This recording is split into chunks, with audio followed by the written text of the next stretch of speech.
Let me share you the tale of my survival in this desolate realm, where dinosaurs and mythical creatures roam freely. I don't recall much about my former life, but every moment of my existence here is etched vividly into my mind. This place used to be a paradise for the living. Verdant forests, sparkling rivers, and the songs of birds filled the air. It was a sanctuary. Now it's a wasteland, ruled by the shadows and the dark creatures that call it home.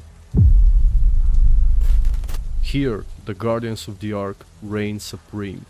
A colossal spider as large as an airplane, and a towering gorilla with the strength of a titan, and a face only a mother can love. If I wanted to make it out alive, I had to use everything to my advantage. But let's go back to the start. My first memory takes me back to waking up on the beach, half naked, with a strange implant on my left arm. I couldn't recall my own name, but survival instincts took over and I began gathering resources to build a shelter for the night. I started punching trees like a confused lumberjack until I gathered enough resources to craft myself some more advanced tools from the Stone Age. Because when life gives you trees, why not punch them for some materials, right? With my stone tools, I started gathering resources much faster than before. Then I spotted this poor dodo which was about to become dinner and provide me with some hide for some clothes. And his friend was giving me the stink eye, so I did the same to him. As the day sped faster than I expected, I hurriedly decided to build a raft where I could spend the night. I quickly threw a bed on my raft and just like that, I was already out like a light. The next day, I completed the outer shell of my raft and began sailing towards the next island when I spotted a supply drop. Rushing to grab it, I was surprised to find narcotics bestowed upon me by the Ark's gods. And who loves narcotics more than me, you might ask? Dinosaurs. I swiftly returned to the nearest island, eager to find something to feed my narcotics to, only to get ambushed by a pack of compies. I had to crouch down to their level in order to take care of them. After searching for a few minutes, I found a level 145 pteranodon and successfully knocked it out. To my dismay, I committed felony by killing a baby parasaur for prime meat, apparently the choice meal for taming. Hurrying back to the unconscious pteranodon, a pack of raptors suddenly attacked. They swiftly dispatched the defenseless pteranodon, and just when I thought I escaped, they ambushed me again and I died. After retrieving my belongings successfully, I swiftly took revenge on one of the raptors, then managed to knock out another pteranodon and successfully tamed it. I didn't want to waste any time, so I headed straight for the lava island, the most dangerous place on the map. My goal? To find the Pyromain, the newly added fiery feline. After finding a level 130 Pyromain, I lured it into the water and began shooting arrows at it. Before long, the creature was ready for me to ride. I hopped on its back and searched for something to kill to complete the taming process. I came across some Rexes which seemed perfect for the job, but they nearly killed the Pyromain in the process. Thankfully, I managed to tame it and I made a narrow escape. Without wasting any time, I headed towards the lava cave. This is where I would find the first out of 3 artifacts needed to get the attention of Mommy Spider and Daddy Monkey. Because, you know, nothing says family bonding like an offering of ancient relics to gigantic, terrifying creatures. After navigating through the cave, I finally reached the artifact's location. Thanks to the Pyromain, it was insanely easy. I grabbed the artifact and quickly made my way out of the cave. I needed a new addition to my friends list, so I started searching for a high-level Argentavis. Before long, I found the perfect candidate, a level 145. I quickly built a trap to hold the bird in place so I could knock it out. Once the Argy was secured in the trap, I began shooting it with tranquilizer arrows. Not long after, I realized I was down to my last arrow, so I had to resort to a more old-fashioned method, punching the thing until it went unconscious. Nothing says advanced taming techniques like a good old-fashioned fistfight with a giant bird. Once the Argentavis was tamed, I made my way to the green obelisk, specifically to the little iceberg right next to it. I planned to claim this spot for my own settlement. However, a wild Spinal was guarding it. Luckily, my trusty Pyromain made a quick work out of the Spinal, clearing the way for my new home.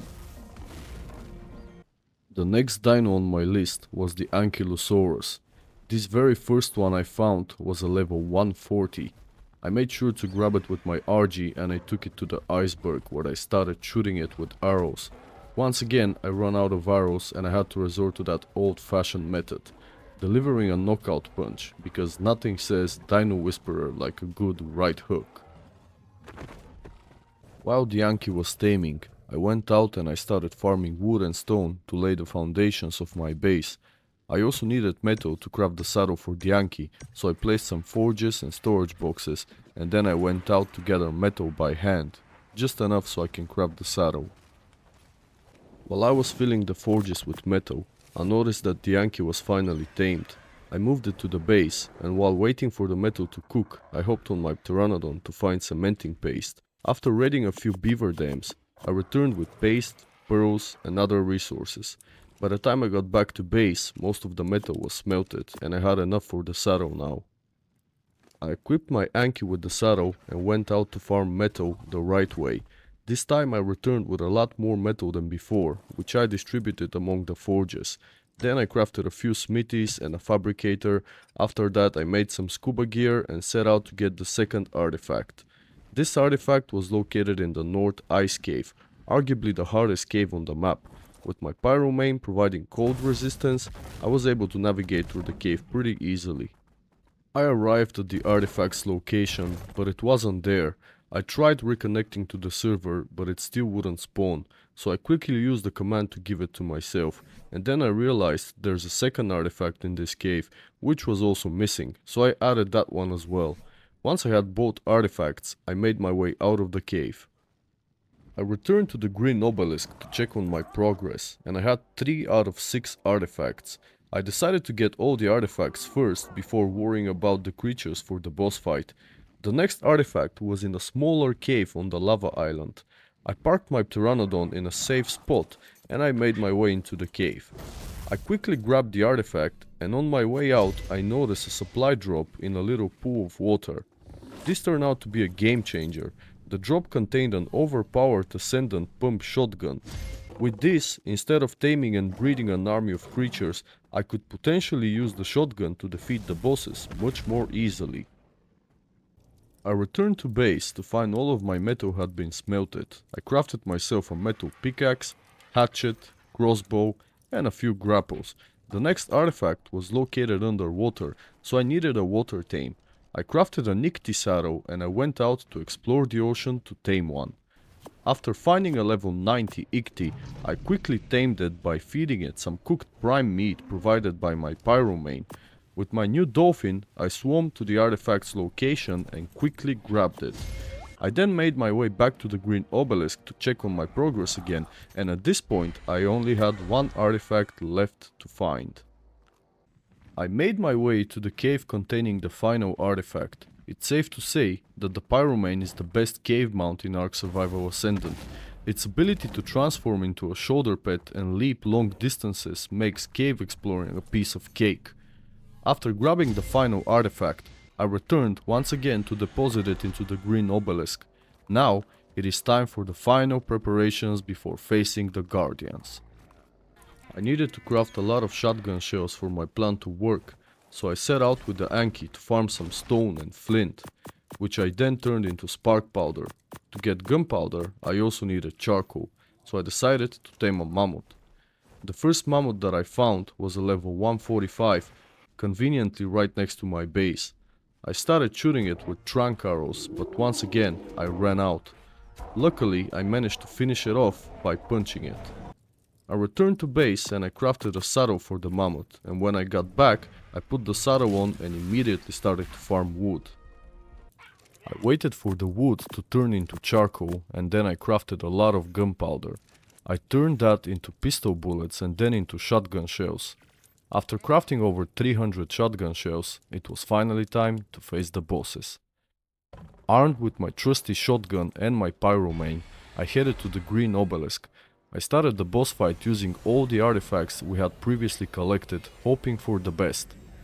Once the fight began, my plan was to use the pyroman to leap onto a high ledge where the bosses could not reach me. This proved to be very difficult as I struggled to find a good spot to land my pyromain. After several attempts, I finally found a suitable ledge. I targeted the spider first since it takes increased damage from guns. As expected, it didn't take long to finish her off.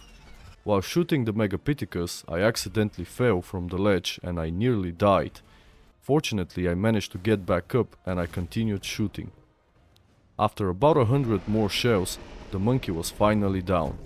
I had become the king of this place and nothing would have been as easy without my trusty pyromain.